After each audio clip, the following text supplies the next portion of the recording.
Gledate Gorenjska poročila na GIF TV. 15. redna seja mestnega sveta mestne občine Kranj. V bistvu lahko začnem z letošnjimi prejemniki priznanj mestne občine Kranj. Častni občan je postal gospod Vitomir Gros, prvi župan mestne občine Kranj po osamosvojitvi. Odigral je pomembno vlogo v času osamosvajanja, bil je politik, podjetnik. Ustanovil je tudi Slovensko obrtniško stranko in poznaje to liberalno stranko, ki je bila del Demosa, in pa soavtor je tudi deklaracije o suverenosti Slovenije. Bil je 9 let župan mestne občine Kranj.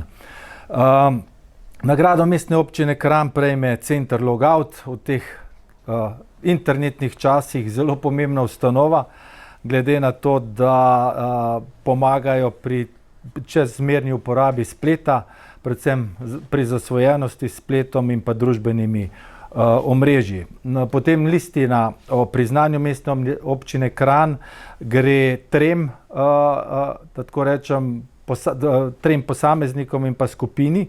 Eno je Peter Pavel Krč, ki aktivno deluje in prispeva k razvoju skupnosti gluhih. Potem imamo Miro Preisingerja za izume na področju jamarstva in pa potem skupina občanov, nekdanjih sodelavcev sekretariata za ljudsko obrambo mestne občine Kranj. To so Peter Mauser, Robert Vodan, Asim Alidžanovič, Zlatko Filej, Milič Gazibara in pa Vili Knez za pogumno dejanje ob osamosvajanju Slovenije. Takrat so tihotapili orožje iz kranjske vojašnice mimo jugoslovanskih vojakov.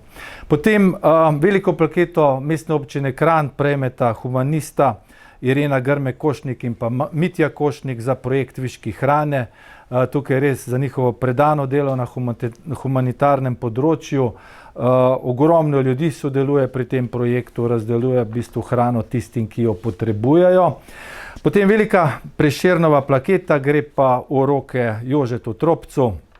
Seveda, to je z področja kulture, poznamo ga kot tistega Vučka iz Sarajevske olimpijade leta 1984. Za njegove številne razstave, portrete, ilustracije, skratka, postavil je temelje ne samo kranjski, ampak slovenski likovni satiri. To je vse, kar se tiče nagrad. Potem pa naslednja zadeva, Branko Grims ni več mestni svetnik. Jaz se mu zahvaljujem za opravljeno delo, za v bistvu dobro sodelovanje. Bil je pravzaprav svetnik od osamosvojitve. Jaz mu želim seveda in tudi vsa ekipa veliko uspehov v Evropskem parlamentu. Potem nekaj kadrovskih zadev je bilo, in sicer Nadjo Gantar smo dali pozitivno mnenje k imenovanju za direktorico Doma upokojencev. Potem Mateja Oman Komorka je dobila pozitivno mnenje za vodenje strokovnega centra Kranj, prej je bil to vzgojni zavod Kranj. Osnovna šola Staneta Žagarja ima predstavnike mestne občine Kranj, in sicer Tonija Del Fabra, Jureta Kristana in pa dr. Nevena Polajnarja. V svet gimnazije Kranj je bila imenovana doktorica Andreja Valič Zver. In pa čisto na koncu, najnovejše, glede na to, da je bil direktor Prešernovega gledališča Jure Novak imenovan za direktorja Cankarjevega doma, se je mestna občina oziroma mestni svetniki so se seznanili z njegovim odstopom, potrdili njegov odstop in do izbire novega direktorja Prešernovega gledališča imenovali s polnimi pooblastili. Kot vršilec dolžnosti bo nastopil Rok Bizovičar. Potem smo imeli veliko premoženjskih zadev, kar nekaj zadev je šlo iz javnega dobra in potem pravico do razpolaganja, predvsem, da smo funkcionalno zakrožili zemljišče. Eno takih je zelo pomembno v Zgornji Besnici, kjer bo Elektro Gorenjska zgradila novo trafo postajo, to je pri vhodu oziroma zgoraj pri Slapu šum. No, imamo pa tudi zdaj odkupili bomo del zemljišč od Pangrščice pa do Trstenika, kjer bomo naredili pač varno šolsko pot. Nekaj tega smo že naredili v lanskem letu. Potem tudi na Planini 2 bomo pridobili zemljišče za javno pešpot. Bile so tudi dve večji razporeditvi, in sicer 120 000 se je razporedil za vrtce glede na zadnje podražitve in pa 30 000 za šolske prevoze. Zelo pomembna zadeva, ki smo jo včeraj imeli v prvem branju, je spremembe občinskega podrobnega prostorskega načrta za sosesko ob Savi. Vemo, da tam bo stanovanjski sklad zgradil približno 240 stanovanj v dveh fazah. S to spremembo jim bomo zdaj omogočili, da bo stanovanjski sklad gradil obe fazi lahko skupaj. Vemo pa, da smo pred časom pravnomočno pridobili oziroma dobili izvajalca za nov most čez reko Savo in pa za celotno ureditev te ceste, ki bo povezava do Starega Kranja in kolesarske poti in peš poti. Približna ocenjena vrednost oziroma približna vrednost je 10 milijonov evrov, ki se bo gradilo v naslednjih 2 letih. Potem predstavlja tudi občinska celostna prometna strategija, v bistvu nadgradnja iz leta 2017, predvsem glede na nove usmeritve, ki jih imajo v Mestni občini Kranj, torej na trajnostni razvoj, trajnostno prometne rešitve, in tukaj smo dobili že kar nekaj pohval od predvsem mestne svetnice, ki je povedala, da je sodelovala na 2 delavnicah, da ljudje zelo dobro sodelujejo, predvsem, da so predvsem dijaki veseli, mlajši, da lahko sodelujejo pri tem. No, in jaz verjamem, da do spomladi bomo vključili ogromno prebivalcev Kranja, da povedo svoje mnenje, da povedo svoje navade, in upam, da bomo seveda izdelali prometno strategijo, ki bo v skladu s filozofijo našo, torej čim več trajnostnega razvoja, v skladu s to misijo 100 podnebno nevtralnih in pametnih mest do leta 2030. Zakaj ste umaknili točko o igralnicah z dnevnega reda? Točka igralnice se je umaknila pred samo sejo, je predlagatelj umaknil vlogo in v osnovi tega ni bilo potrebno več dati na dnevni red. Zakaj pa? To pa brez razloga. Samo željo je, da se zadeva ne obravnava na mestnem svetu. Tudi ni nič objasnil v prihodnje. Ne. On takrat ni dobil koncesije? Mi smo mu takrat potrdili, potem pa ne vem, kaj se je na vladi dogajalo. Verjetno, da ni vlada ali ni obravnavala, ali ne vem, to pa res ne bi vedel. Kako pa to, da je bila točka uvrščena, ne glede na to, da še niste dobili poziva države postopkovno pred tem? Tukaj v bistvu ne rabimo, da dobimo poziv od države. Mi smo se to pozanimali, ker smo pač tudi imeli dilemo, ali uvrstiti to točko sploh na dnevni red ali ne, ampak tam v zakonu lepo piše, da mora samo država pridobiti soglasje lokalne skupnosti. To soglasje pa v bistvu lahko k vlogi predloži tudi predlagatelj. Ampak mnenje svetniških skupin in posameznih svetnikov pred samo sejo ni bilo naklonjeno? To, kar sem jaz videl pa bral, dejansko določene skupine so bile proti. Verjetno se je zato predlagatelj odločil, da še ni zrelo, da bi zadeva bila obravnavana na seji mestnega sveta. Mogoče bo zdaj poskušal najprej preko države, to pa pač o tem nisem seznanjen. Pa ste se vi kaj pogovarjali s posameznimi svetniki, da ste kar merili temperaturo, naklonjenost temu?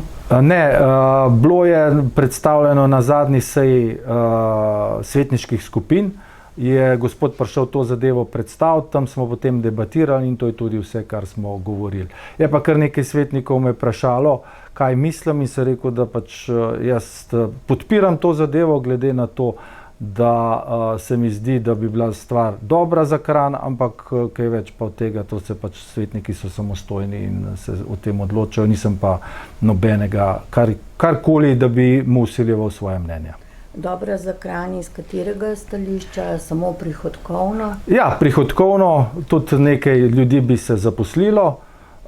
Poglejte, konec koncev podatke, ki nam jih je gospod predstavil, da veliko Kranjčanov hodi v igralnico v Lescah in pa v Ljubljano in v te kanale se steka cirka 400 000 evrov prihodkov, ki bi jih lahko mestna občina Kranj dobila. Pa se vam zdi to v tem času, pa na tem območju sprejemljivo, glede na planino, glede na šole, glede na težave, ki jih imajo tudi mladostniki v šolah, se vam zdi to dobra odločitev? Ne vem, na kakšne težave zdaj to... So tudi vzgojni problemi, iščejo dodatne prihodke, gre za socialno šibkost.